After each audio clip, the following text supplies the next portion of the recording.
Muy buenos días. Vamos a entrar de lleno en esta mañana a lo que el día de hoy vamos a estudiar, que es la siguiente parte de lo que es Mateo 4. Hemos estado ya estudiando el libro de Mateo por algunas semanas y hemos llegado al punto donde Jesús sale del desierto después de haber sido tentado por Satanás, y llegamos así al punto donde, de acuerdo a la Biblia, dice Jesús principia su ministerio. Mateo 4, versículos 12 al 16. Le hemos titulado a esta porción del estudio La luz del mundo, ya que veremos ahorita en un segundo que así lo menciona Mateo. Solo que antes de comenzar quisiera hacerle la siguiente reflexión. Desde el punto de vista de Mateo, nuestro Señor Jesús sale del desierto, y Mateo, recuerde que siempre tiene en mente presentar a nuestro Señor Jesús como el Rey. Si usted estudia los evangelios más detenidamente, se dará cuenta que Mateo tiene una perspectiva, Marcos tiene otra, Lucas otra y Juan otra. Y Mateo quiere resaltar en todo momento que Jesús es Rey. Y entonces va a ver desde la perspectiva a Jesús como Rey. Juan desde otra perspectiva. Y entonces, como lo hemos hecho en otras semanas, hemos ido de una porción de la Escritura a otra que hablan de lo mismo, pero desde una perspectiva diferente. Entonces, al entrar a Mateo 4, versículo 12, y leemos lo siguiente: cuando Jesús oyó que Juan estaba preso, volvió a Galilea. Ahora, del versículo 12 al versículo 13 podemos leer. Dice: y dejando Nazaret, vino y habitó en Capernaum, ciudad marítima, en la región de Zabulón y de Neftalí. Parece ser que la narración entre el versículo que acabamos de leer, 12 y 13, nos da un indicador de lo que ha sucedido. Solamente que, como usted seguramente ya se dio cuenta, hay algunos versículos dentro de la Biblia, dentro de la Escritura, que de un versículo a otro pasan algunas cosas, algunos sucesos, e incluso en algunos puntos hasta algunos años. Y el versículo 12 y 13 de Mateo 4 es uno de esos. Esta mañana, para comenzar, voy a leer hasta el versículo 16 y después veremos qué es lo que ha sucedido entre el versículo 12 y el versículo 13 para poder continuar, porque es muy interesante y muy importante que lo entendamos. Porque de repente leemos la Escritura y no alcanzamos a comprender toda la riqueza que hay, porque no nos hemos dado a la tarea de ver qué es lo que está sucediendo. Entonces, si me permite, continúo y después vamos a retomar este punto. Dice el versículo 14: para que se cumpliese lo dicho por el profeta Isaías, cuando dijo: tierra de Zabulón y tierra de Neftalí, camino del mar al otro lado del Jordán, Galilea de los gentiles. El pueblo asentado en tinieblas vio gran luz, y a los asentados en región de sombra de muerte, luz les resplandeció. Retomo el versículo desde el 11 para que podamos hilar. Mateo 4, 11. El diablo entonces le dejó, y he aquí vinieron ángeles y le servían. Eso lo vimos la semana pasada. Versículo 12. Cuando Jesús oyó que Juan estaba preso, volvió a Galilea. Ahora, parece ser que, como les decía hace un segundo, la narración es continua, pero entre el 12 y el 13 hay un lapso de tiempo. Ahora permítame llevarle a aquella escritura que vimos hace unas semanas atrás, a donde Juan dice: este es el Cordero del mundo que quita el pecado. Sí, se acuerda, hace unas semanas atrás lo vimos. Ahora, en la narración que vamos a leer a continuación, quisiera pedirle que preste atención a cómo marca los diferentes días que estuvo Jesús con Juan. A veces leemos y no nos damos cuenta que pasan diferentes días y no nos damos cuenta que hay un lapso de tiempo. Por ejemplo, en Juan 1:26, no se pierda, seguimos en lo mismo. Lo que queremos resaltar es que la Escritura dice que Jesús en Mateo fue a Nazaret, pero en Juan nos va a mostrar otra cosa. No que se contradiga, sino que es otro punto de vista. Juan 1:26, Juan les respondió diciendo, Juan el Bautista, Yo bautizo con agua, mas en medio de vosotros está uno, a quien vosotros no conocéis. Si pudiéramos ponerle un día, digamos que ese es el día 1, y la única intención de hacerlo es para que vea usted que hay varios días aquí transcurriendo. Versículo 29 del mismo Juan. El siguiente día, o sea, este ya es el día 2. Si la narración que acabo de leer del versículo 26 es un día y leemos en el 29, dice ya es otro día. El siguiente día vino, dice, vio Juan a Jesús que venía a él y dijo: he aquí el Cordero de Dios que quita el pecado del mundo. Mateo no se ocupa de estas cosas porque, como le dije, Mateo quiere resaltar que Cristo es el Rey, y Juan toca esto desde otra perspectiva. Seguimos leyendo Juan 1:33.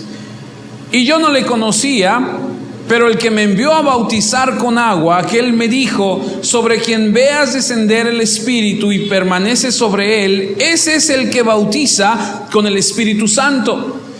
Y yo le vi y he dado testimonio de que este es el Hijo de Dios. Ahora, estos acontecimientos ya pasaron.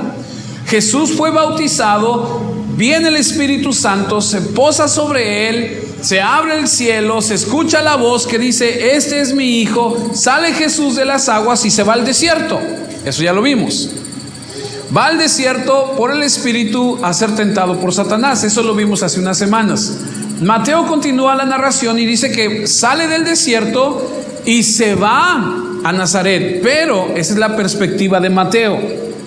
Juan tiene otra perspectiva. Juan dice que cuando salió del desierto fue a ver a Juan el Bautista y estuvo con él por lo menos 3 días. Y eso es lo que estamos leyendo. Dice el versículo: y el siguiente día otra vez estaba con Juan, versículo 35. Ese ya es el tercer día. Y 2 de sus discípulos, de Juan, porque Jesús apenas está entrando en escena. Y mirando a Jesús que andaba por ahí, dijo: he aquí el Cordero de Dios. Le oyeron hablar los 2 discípulos y siguieron a Jesús. 2 discípulos de Juan el Bautista están con él y Juan voltea y dice que ve a Jesús y dice: este es el Cordero de Dios. Y entonces sus discípulos, al darse cuenta que ese era de quien Juan hablaba, dice que los discípulos de Juan el Bautista se levantan y lo siguen. Ahora empieza una transición. Empieza una transición entre Juan el Bautista y Jesús. Ahora Juan el Bautista va a empezar a salir de escena y la escena se va a enfocar en Jesucristo. Juan, versículo 43, dice que al siguiente día quiso Jesús ir a Galilea y halló a Felipe y le dijo: sígueme. Ya vienen 2 con él que eran discípulos de Juan el Bautista. Ahora encuentra a Felipe y le dice: sígueme. Juan capítulo 2, versículo 1 al 11 es la narración de las bodas de Galilea, de Canaán. ¿Se acuerdan? ¿Lo ha escuchado? ¿Lo ha leído? ¿Sí? Jesús llega a unas bodas. Y en esas bodas dice que invitaron a su mamá, invitaron a los discípulos que andaban con él, y la mamá de repente escucha que ya se acabó el vino y se acerca con Jesús y le dice: oye, ya se acabó el vino. Y él le responde: ¿qué tienes contra mi mujer? ¿No ha llegado mi tiempo? Creo que está ahí, ¿sí? Dice, Jesús le dijo: ¿qué tienes conmigo, mujer? ¿Aún no ha llegado? Dice, mi hora. Eso es importante resaltar. Jesús ya viene en esa perspectiva es de Juan, ¿ok? Mateo nos dijo: no, ya se fue a Nazaret, pero Juan nos está narrando paso a paso qué es lo que está sucediendo. Juan está en Canaán en las bodas, su mamá le dice: se acabó el vino, y Jesús le dice: ¿qué tienes contra mí? Todavía no es mi hora, todavía no es tiempo. A veces lo leemos y no lo entendemos.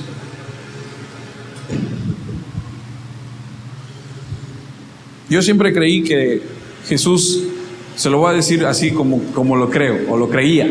Yo siempre creí que Jesús había hecho el vino, había convertido el agua en vino por buena onda. Pobre, se les acabó el vino en la boda, en la mera boda. Vamos a echarle la mano, ándale pues, dale un poco de vino para que se sigan divirtiendo. Pero el versículo 11 de Juan 2 nos dice la razón.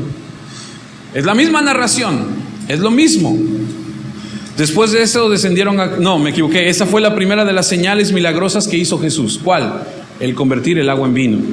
Sucedió en Canaán de Galilea. Así mostró su grandeza y sus seguidores creyeron en él. ¿Sabes por qué Jesús convirtió el agua en vino? Para que sus seguidores tuvieran la certeza en su corazón, empezaran a ver las cosas que habrían de venir. Es decir, ellos van siguiendo porque Juan el Bautista les dijo: este es el Cordero. Lo creen y empiezan a seguirlo. Hay un momento en la historia, en la narrativa, donde sucede algo y Jesús le dice a María: no es mi tiempo todavía. Y convierte el agua en vino para que sus seguidores empezaran a creer en él, para que en sus corazones empezara a haber esa certeza, esa confianza de a quien seguimos es verdaderamente el Hijo de Dios. Versículo 12 de ahí mismo de Juan 2. Después de esto descendieron a Capernaum. Ahora, usted y yo leemos que se fueron a Galilea y que fueron a Capernaum y que ahora andan por allá por Canaán y no entendemos la más mínima idea, no tenemos la más mínima idea, ¿cierto? Ahora, si dijéramos: no, pues se fue a Matlán, o de ahí se fue a Fortín, decía: no, pues ya sabemos. Pero como no somos de por allá, no entendemos. Pero por ejemplo, de Nazaret a Canaán hay 8 kilómetros, solo por darle un ejemplo. 8 kilómetros son, algunos siguen sin tener idea, dicen: pues quién sabe cuánto es esto. 8 kilómetros son del parque de Fortín al parque de 21 de mayo, de ahí de Córdoba. O sea, no está lejos. En aquel momento no había con qué transportarse. Bueno, sí había, pero ellos caminaban, entonces a lo mejor les tomó, ¿qué te gusta? ¿2 horas? En caminar, más o menos. Digo, de subida es más pesado, de bajada pues es más tranquilo. Entonces cuando estaban en Nazaret y le dijeron: hay una boda ya en Canaán, vamos, pues órale, vamos. Y 2 horas, pues no hay bronca, no hay tanto problema. Pero entonces leemos que va de un lugar a otro y que va a Capernaum y que va para acá y que va para allá y no tenemos idea. A lo que voy es que están transcurriendo días y están transcurriendo horas. Nos quedamos en la narrativa de Mateo, que dice que saliendo del desierto se fue a Nazaret. Pero Juan tiene otra perspectiva de lo mismo que sucedió y dice: fue a ver a Juan el Bautista, estuvo ahí por lo menos 3 días, porque leímos que fue el primer día que estuvo ahí, luego que al siguiente día, luego que al siguiente día, y luego ahora ya estamos con que se fue a Nazaret, y ahora ya vimos que se fue a una boda en Canaán, y ahora ya vimos que ahora va para Capernaum. Y esa es la perspectiva de Juan. Cuando Mateo nos dijo: no, saliendo de ahí se fue a Nazaret, pero todavía no llega a Nazaret, ¿ok? Ahorita se lo voy a comprobar. Sigo leyendo Juan 2, versículos 13 y 14. Estaba cerca la Pascua de los judíos y subió Jesús a Jerusalén. Y halló en el templo a los que vendían bueyes, ovejas y palomas, y a los cambistas ahí sentados.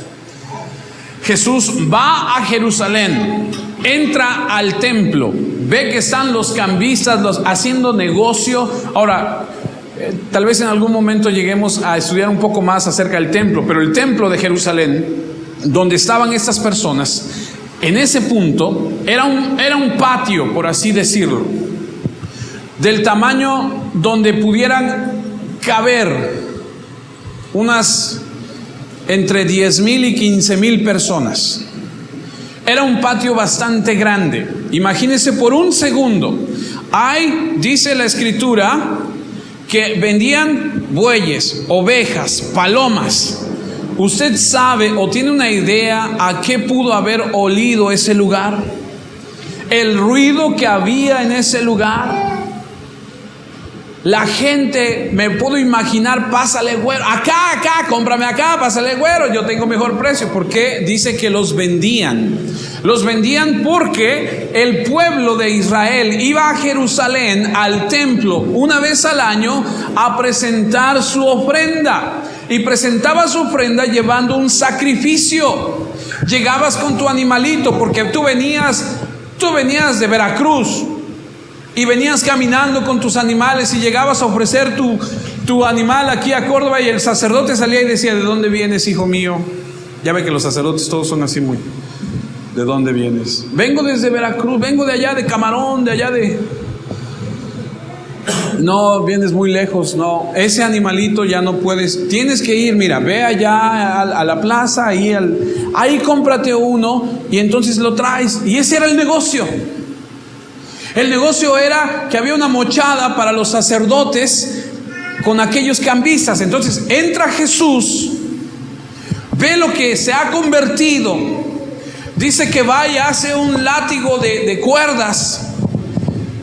Y entonces tira las mesas y empieza a pegarle a todo el mundo y a sacarlos. Y usted, para aquellos que dicen que Jesús es solo amor, Jesús es amor, paz y amor, y hasta lo pintan con su manita así con 2 dedos.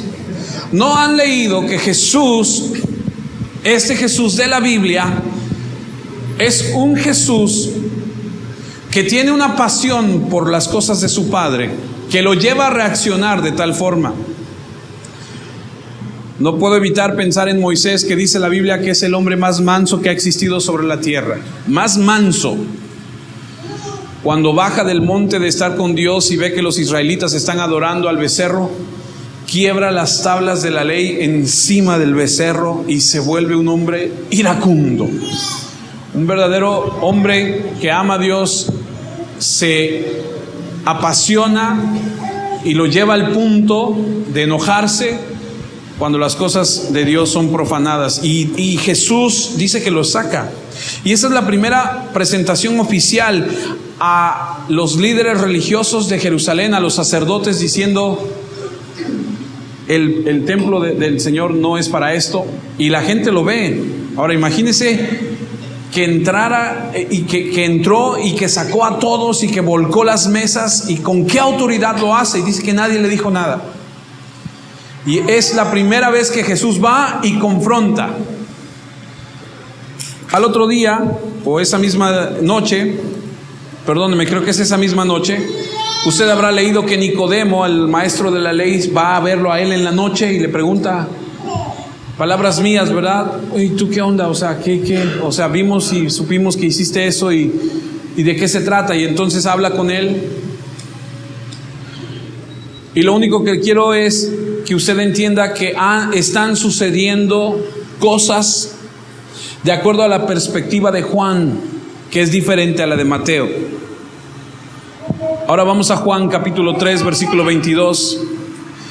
Después de esto, Jesús, dice, vino Jesús con sus discípulos a la tierra de Judea y estuvo ahí con ellos.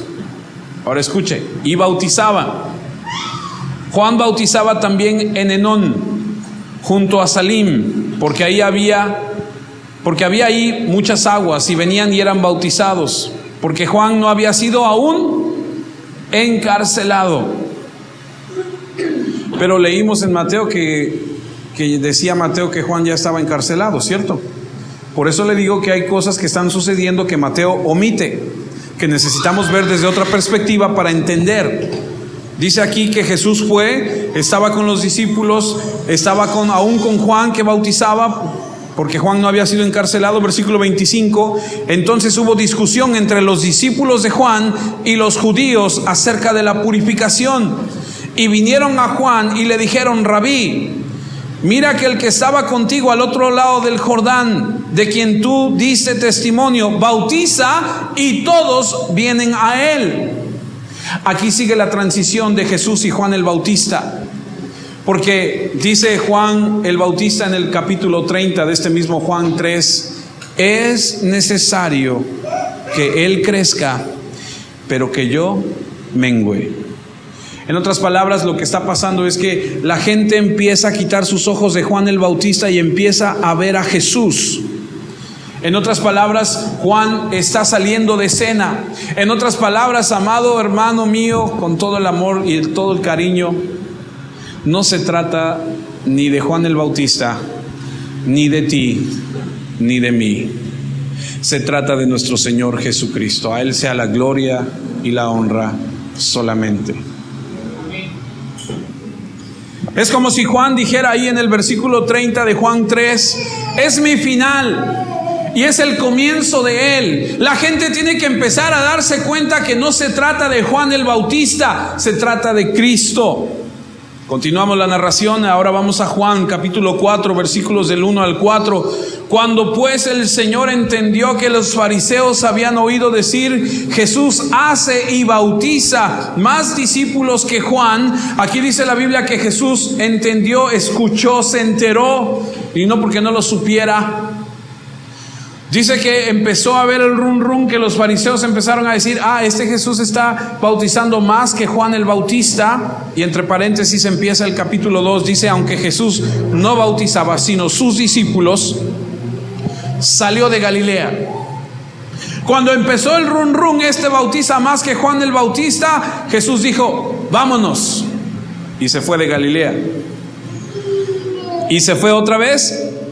Perdón, salió de Judá, dije Galilea, ¿verdad? Era para ver si alguien estaba poniendo atención, pero vi que no. Salió de Judá y se fue otra vez a Galilea. Y le era necesario pasar por Samaria. Usted ve un mapa de lo que es lo que fue en aquel entonces, en aquellos años, la narración que estamos llevando a cabo, y se dará cuenta que de donde Jesús estaba para ir a donde él iba, tenía necesariamente que pasar por Samaria. Y cuando pasa por Samaria, en esta ocasión no lo vamos a tocar, no tenemos tiempo, es cuando se encuentra con la mujer samaritana que está sacando agua del pozo, ¿se acuerda? Que le dice: dame agua, y le dice: no traes con qué sacar agua, y empieza la narración y le dice: ¿y tu marido? Y le dice: no tengo marido, y le contesta: bien has dicho, porque el que tienes no es tu esposo, es el quinto. Y le dice todo, y entonces la mujer dice: tú eres profeta, y él a la mujer samaritana le revela que él es el Cristo. Curiosamente, a un mestizo. Los samaritanos son mitad judíos, mitad gentiles, son odiados por los judíos, son como impuros. Y entonces Jesús a ella le dice, y se queda unos días con ella en el pueblo, y la gente cree en él porque ella viene corriendo y dice: me dijo toda mi vida, sabe que con quien vivo no es, y me dijo todo. Usted lo puede leer ahí en Juan.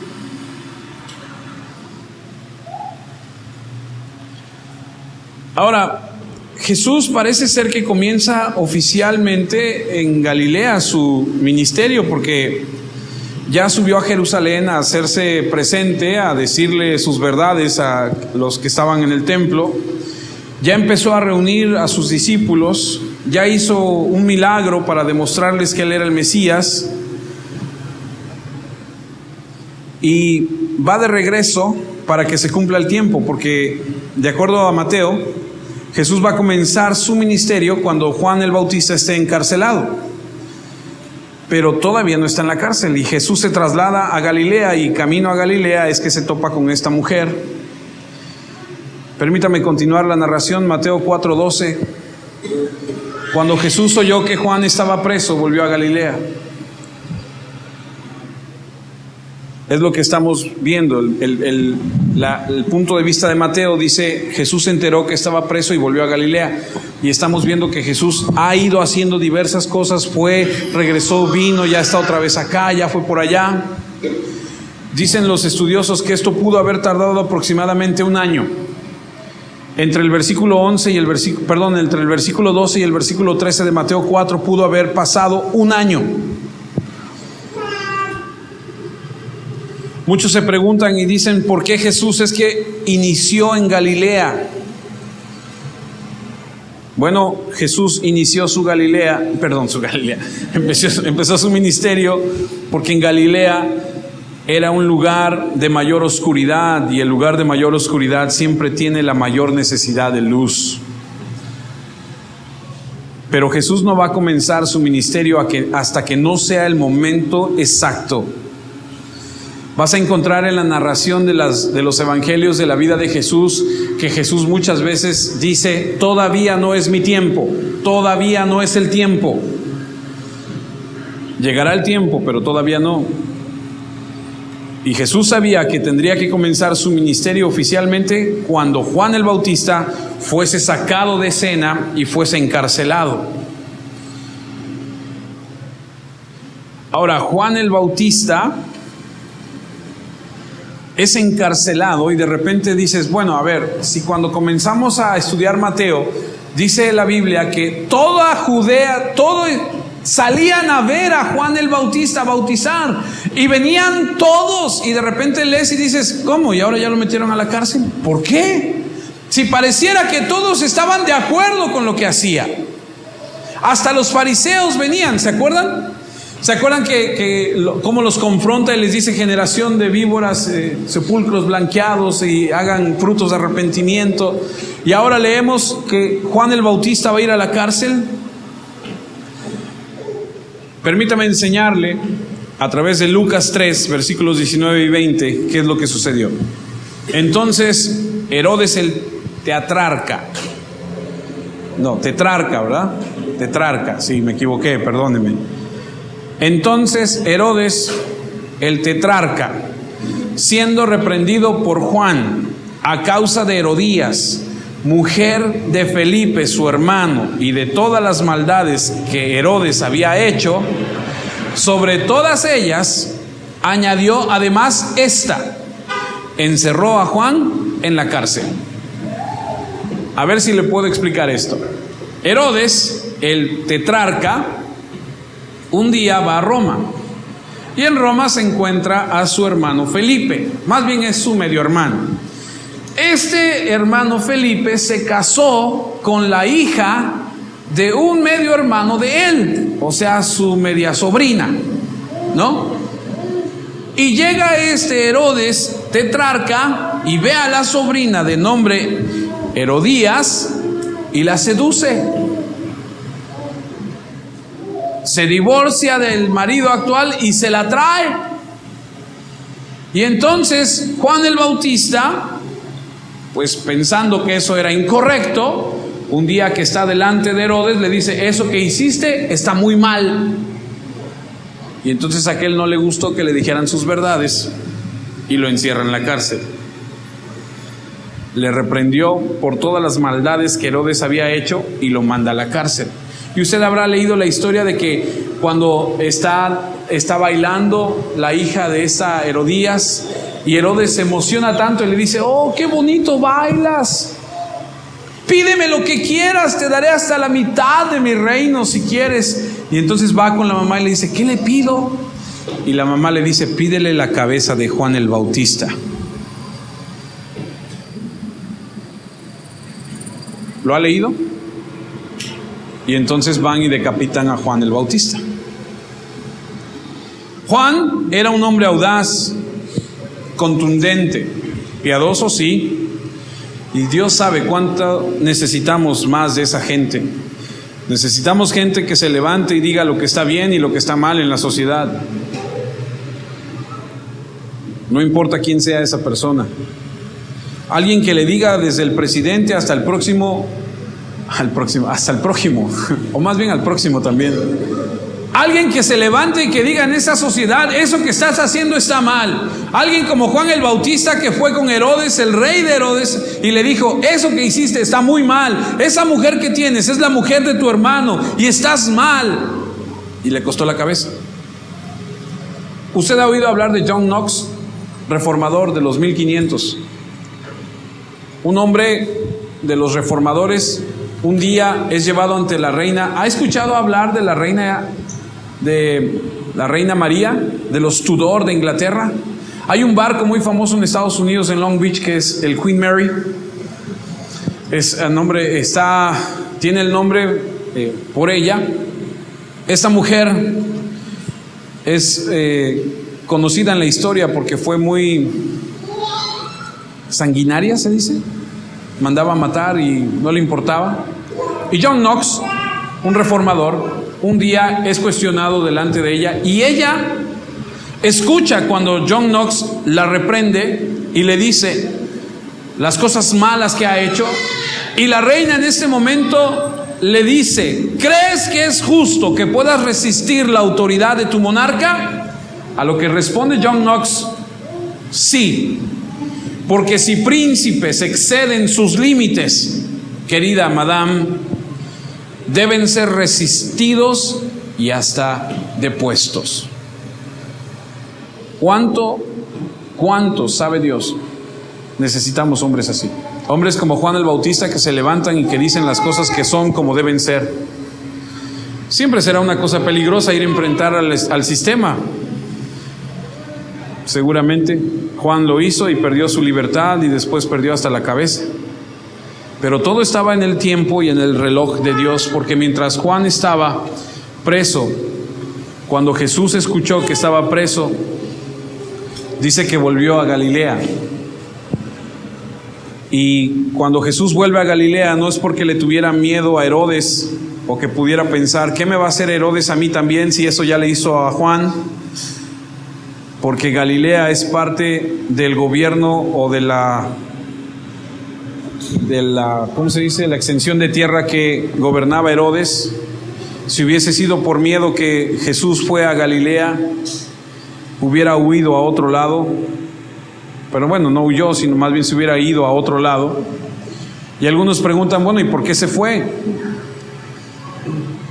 Jesús se fue porque no quería entrar en confrontación, porque todavía no era su tiempo. Una vez más leemos Juan 4:1. Cuando pues el Señor entendió que los fariseos habían oído decir, Jesús hace y bautiza más discípulos que Juan, aunque Jesús no bautizaba sino sus discípulos, salió de Judea y se fue otra vez a Galilea. Y mucha gente ha leído eso y dice, Jesús tiene miedo, porque cuando escucha esto sale huyendo. Y no es que tuviera miedo, sino que él estaba evitando una crisis prematura. Lo hizo a lo largo de toda su vida. No era su hora. Cuando llegó su hora, Jesús se puso frente a frente con ellos y discutió con ellos y les dijo sus verdades. Jesús no tenía miedo, pero no había llegado su hora. Él se enfrentaría con los fariseos y los principales dirigentes judíos. Él no tuvo miedo. E incluso, no sé si usted se acuerda, pero Jesús en alguna ocasión en la Biblia dijo, a mí la vida nadie me la quita, yo la pongo. A Jesús no lo mataron. Si usted cree que a Jesús lo mataron, a Jesús no lo mataron. Jesús fue a la cruz y murió. Él dio su vida. Cuando lo fueron a arrestar, cuando le dijeron, bueno, y lo están cuestionando, él dice, si yo quisiera, yo puedo mandar a traer una legión de ángeles y termino con todos ustedes. Pero mi reino no es de este mundo, mi reino es de otro mundo. ¿Está de acuerdo? ¿Jesús tenía miedo? Jesús no tenía miedo. Jesús sabía que no había llegado su hora. Y eso es una gran enseñanza, familia. Los tiempos de Dios son perfectos. Dios sabe qué hace en el momento que Él decide hacerlo. Tú y yo no lo entendemos, pero Él tiene su tiempo para todo. Jesús se va a Galilea. Ahora sí, es que llega a Galilea y va a Nazaret. Ahora, ¿por qué? Galilea es una región y en esa región está Nazaret. Ahora sí, vamos a empalmar Mateo 4, a donde dice se fue a Nazaret. Lucas 4:16 dice vino a Nazaret. Aquí parece empalmar la escritura de Mateo 4:12 con Lucas 4:16. Vino a Nazaret donde se había criado y en el día de reposo entró en la sinagoga conforme a su costumbre y se levantó a leer. Llegó a su, perdóneme la expresión, llegó a su rancho, llegó a su pueblo, llegó a donde había crecido. Y el día de reposo dice que van a la sinagoga y entonces Jesús va y dice, como era costumbre, se reunieron. Se levanta a leer. Dice el versículo 17, y se le dio el libro del profeta Isaías, y habiendo abierto el libro, halló el lugar donde estaba escrito, el Espíritu del Señor está sobre mí, por cuanto me ha ungido para dar buenas nuevas a los pobres, me ha enviado a sanar a los quebrantados de corazón, a pregonar libertad a los cautivos y vista a los ciegos, a poner en libertad a los oprimidos, a predicar el año agradable del Señor. Y enrollando el libro lo dio a los ministros y se sentó, y los ojos de todos en la sinagoga estaban fijos en él. Y comenzó a decirles, hoy se ha cumplido esta escritura delante de vosotros. Y todos estaban Dice, y todos daban buen testimonio de él y estaban maravillados de las palabras de gracia que salían de su boca y decían, ¿no es este el hijo de José? Él les dijo, sin duda me diréis este refrán, médico, cúrate a ti mismo, de tantas cosas que hemos oído que se han hecho en Capernaum, haz también aquí en tu tierra. Y añadió, de cierto os digo que ningún profeta es acepto en su propia tierra. Y aquí la gente empieza a escuchar de la boca de Jesús que Él es el Cordero.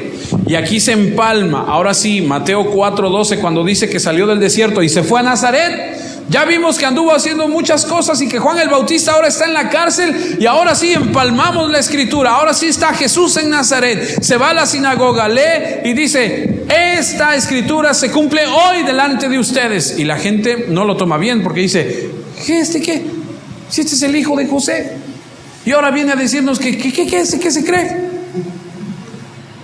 Esas son palabras mías.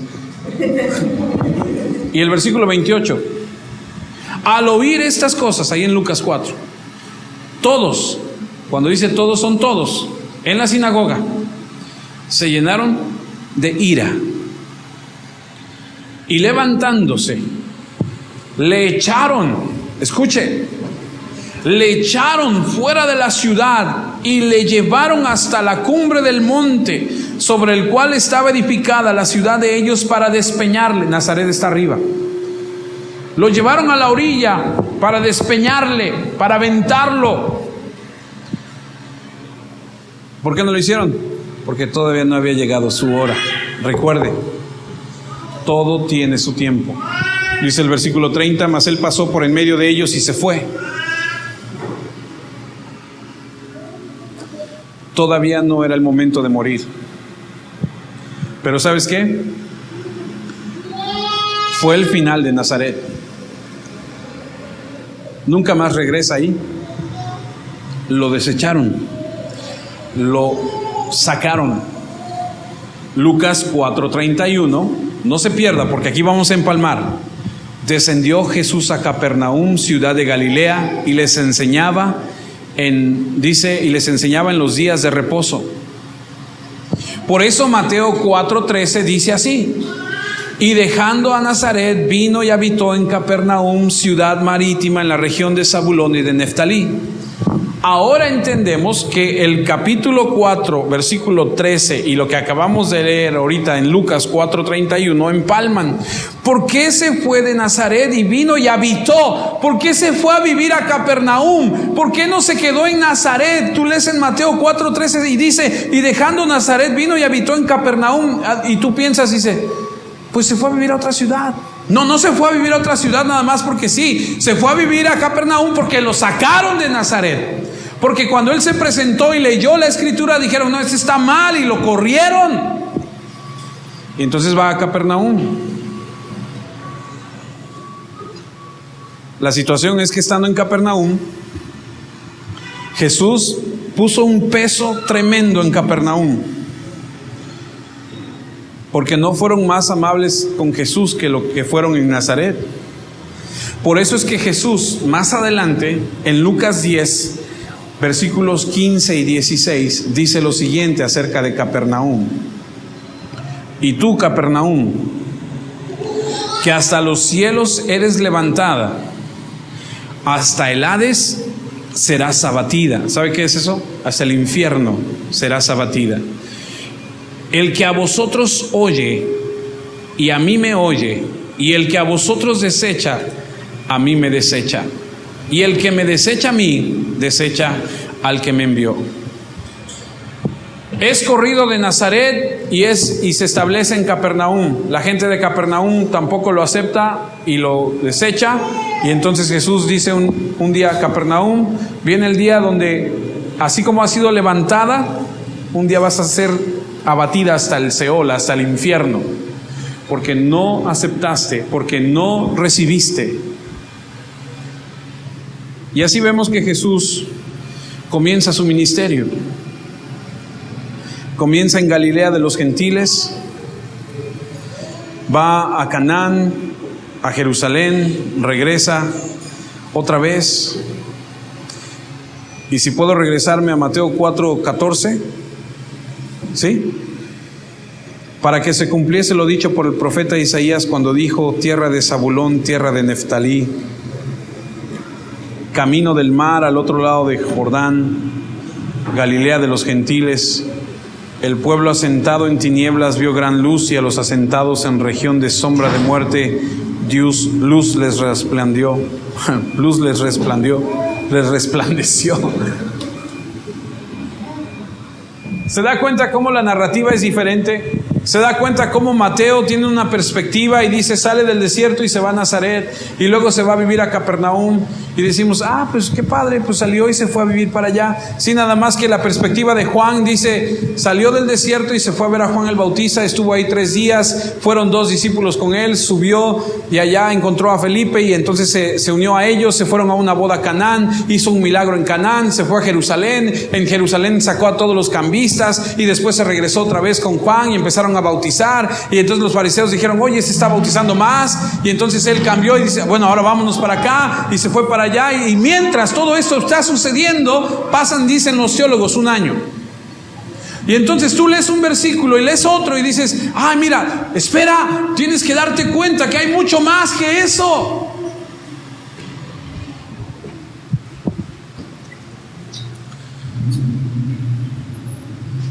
Dice: el pueblo asentado en tinieblas vio gran luz.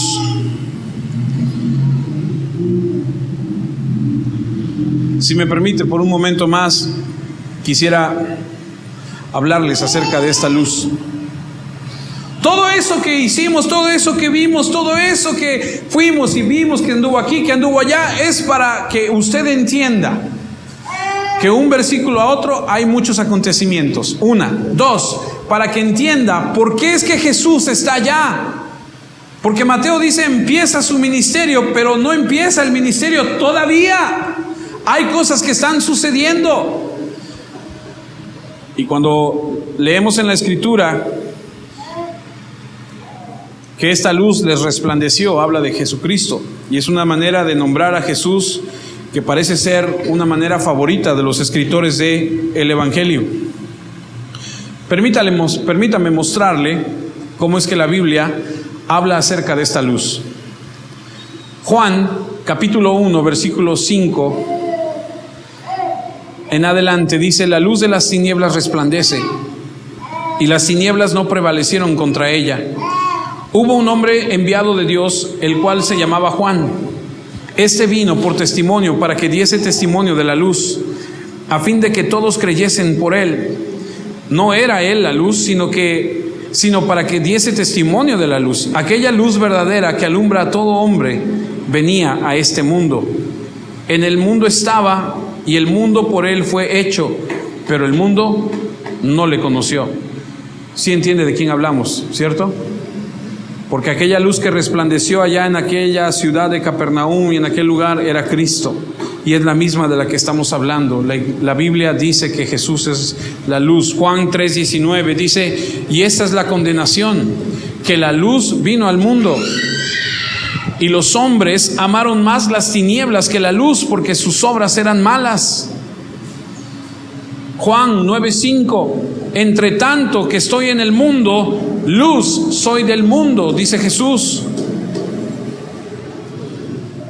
Juan capítulo 12, versículo 35: entonces Jesús les dijo: aún por un poco está la luz entre vosotros, andad entre tanto que tenéis luz, para que no os sorprendan las tinieblas, porque el que anda en tinieblas no sabe a dónde va. Entre tanto que tenéis las tinieblas, creed en la luz, para que seáis hijos de luz. Mismo capítulo, mismo libro, versículo 46: yo, la luz, he venido al mundo, para que todo aquel que cree en mí no permanezca en tinieblas.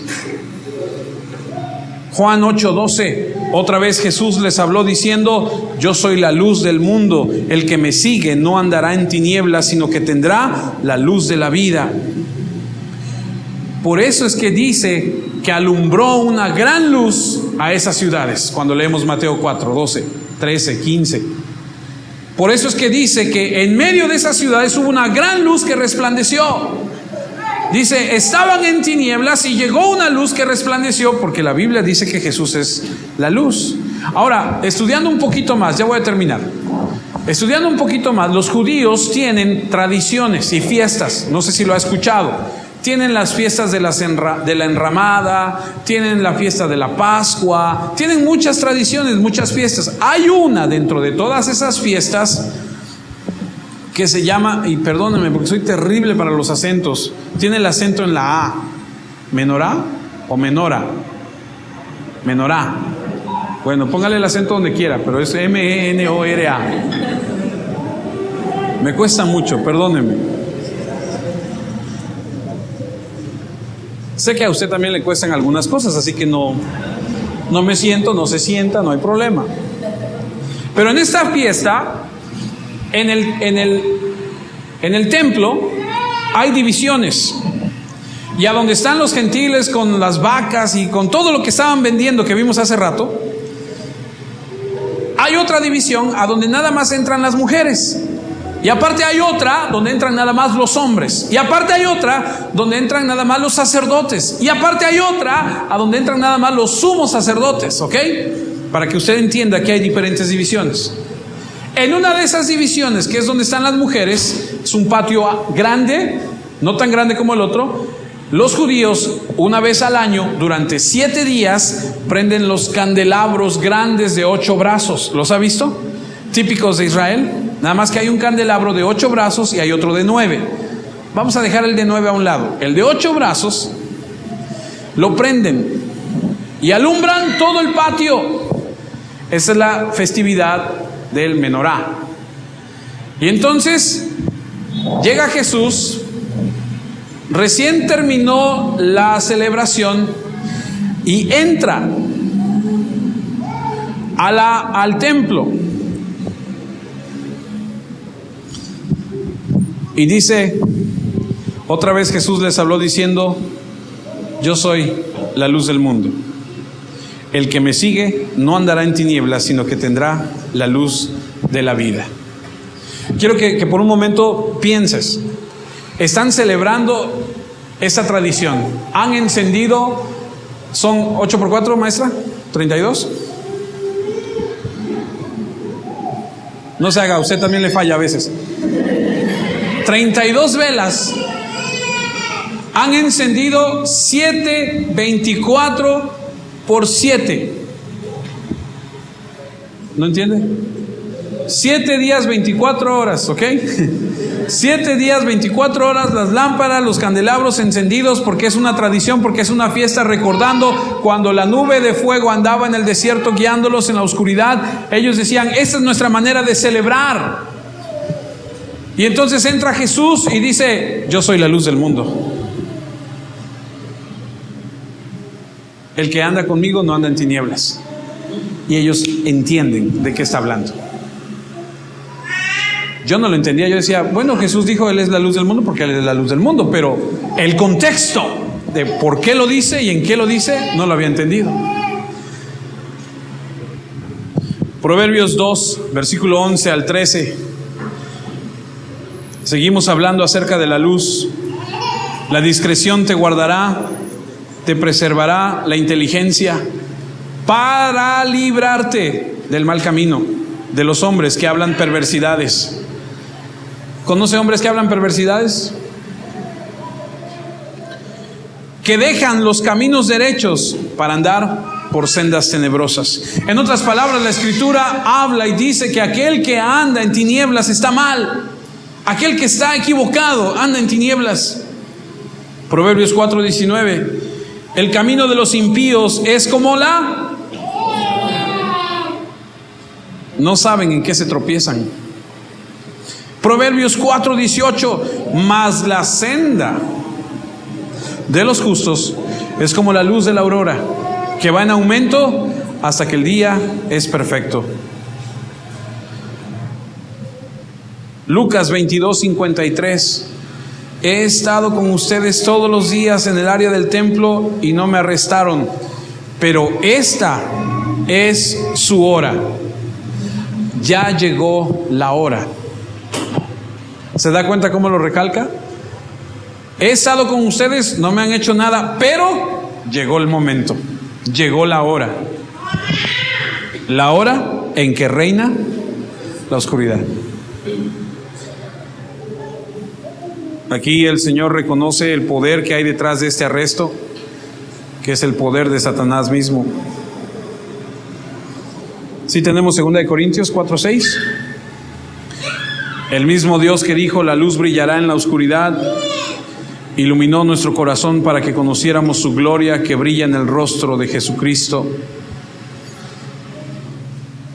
Efesios 5:11. Y no participéis de las obras infructuosas de las, sino más bien reprendedlas. Efesios 6:12. Porque no tenemos lucha contra carne y sangre, sino contra principados, contra potestades, contra los gobernadores de las tinieblas de este siglo, contra huestes espirituales de maldad y en las regiones celestiales. En otras palabras, el pecado es igual a tinieblas, oscuridad. Es curioso ver que cristianos aman cosas de las tinieblas, o practican, o aceptan, o abrazan, o no les importa. ¿Has visto a alguien que luego trae cosas colgadas, o playeras, o pósters, o que son... He visto cristianos que traen sus playeras un dragón. He visto...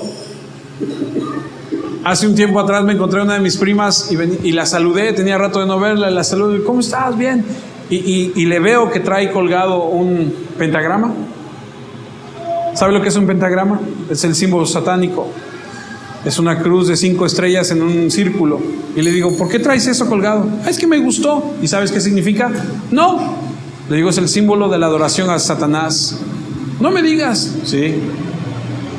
Y es curioso ver cómo muchos de nosotros los cristianos, a veces por ignorancia, a veces porque no nos importa, convivimos, aceptamos cosas de las tinieblas. Primera de Pedro 2:9, ya vamos a terminar.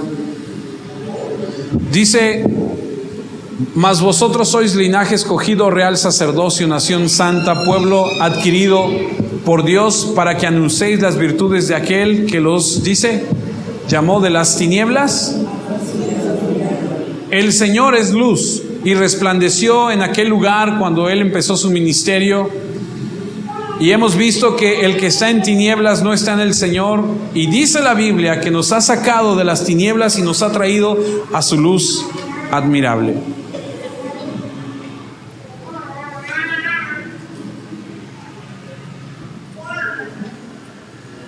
El problema, amada familia, es lo que dice Romanos 1, 19 y 20.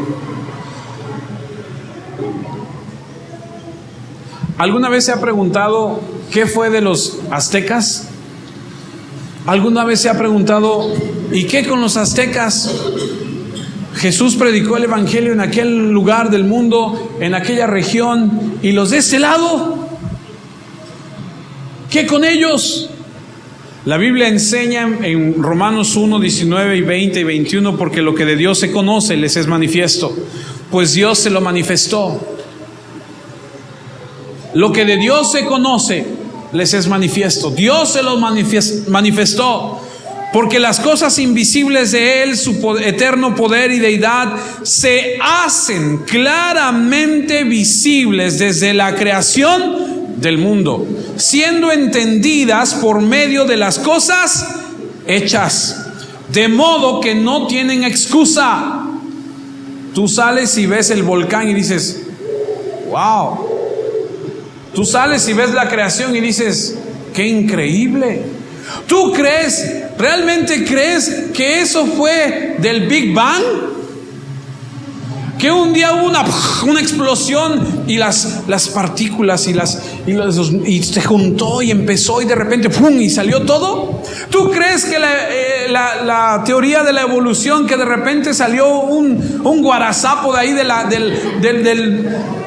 del charco y de repente empezó a evolucionar y que pasaron unos años y después se convirtió en algo medio feo, así como algunos comprenderán, y después llegó a ser un Homo sapiens? Se necesita tener más fe para creer eso que lo que dice la Biblia. Todo lo que se conoce de Dios, Dios lo manifestó en las cosas creadas. O sea que no hay excusa para decir Dios no existe. El versículo 21. Pues habiendo conocido a Dios, no le glorificaron como a Dios, ni le dieron gracias, sino que se envanecieron en sus razonamientos, y su necio corazón fue entenebrecido. Esos no tienen la camisa negra, como dice aquel, sino hasta el corazón negro.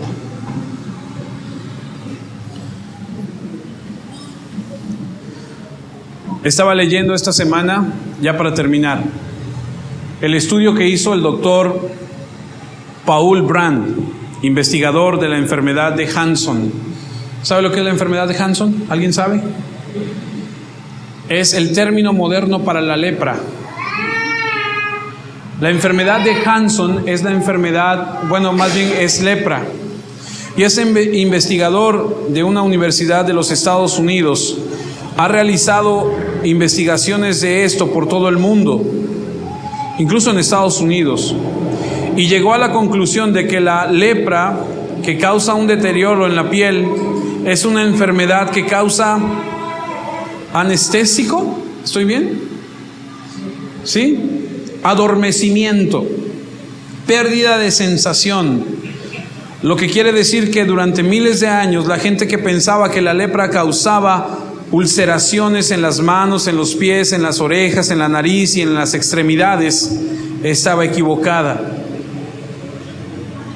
Lo que este doctor ha descubierto es que la enfermedad de Hansen o la lepra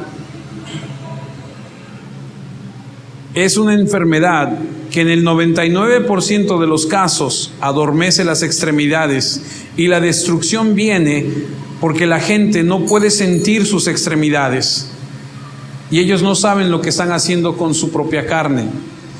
Un ejemplo documentado es de un hombre que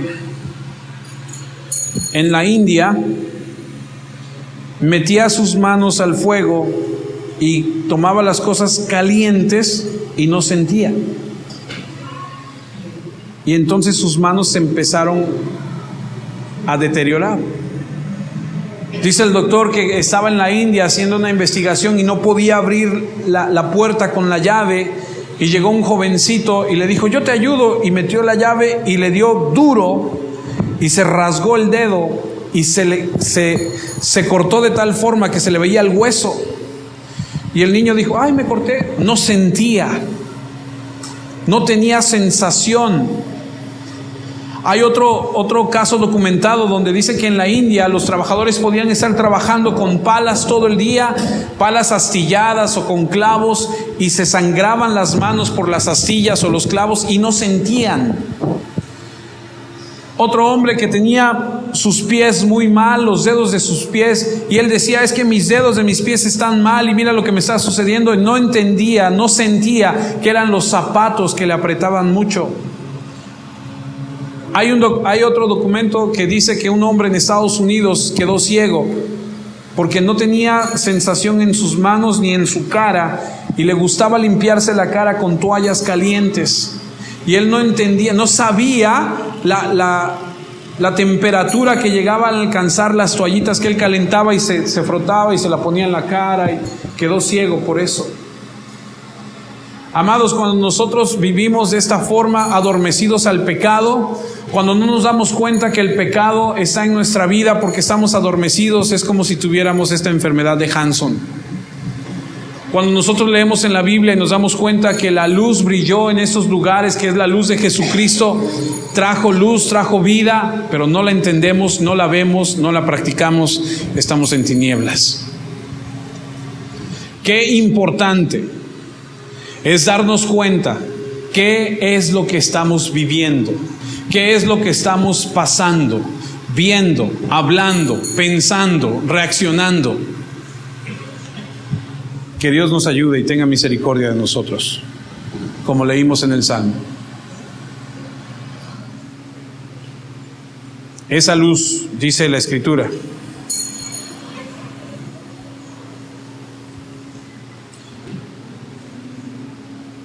la tierra de Zabulón y tierra de Neftalí, camino del mar al otro lado del Jordán, Galilea de los gentiles. Para terminar, nada más le quiero decir esto. Jesús comenzó su ministerio con los gentiles. Dice, Galilea de los gentiles, pueblo asentado en tinieblas vio gran luz.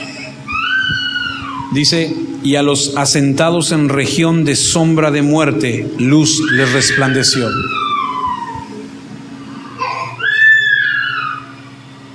Jesús comenzó su ministerio con los gentiles.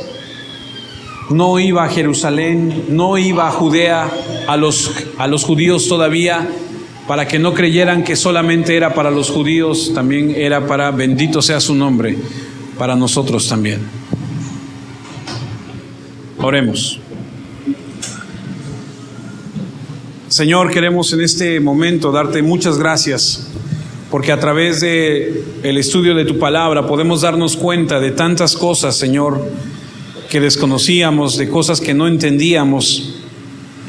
Este momento te agradecemos por tu infinita bondad, tu amor y tu misericordia. Oro porque cada uno de nosotros entendamos que la luz que tú trajiste al mundo, que la luz que eres tú mismo, Señor, nos sirve para guiarnos, para conducirnos a través de tu palabra, de una relación estrecha contigo.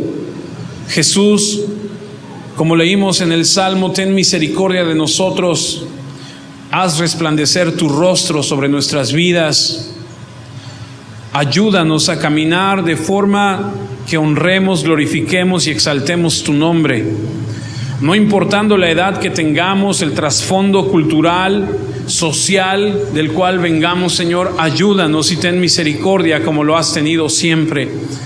Que el día de hoy tu palabra quede grabada en nuestra vida, en nuestro corazón profundamente, de tal forma que cuando reflexionemos en ella nos acordemos, Señor, de la manera que debemos conducirnos.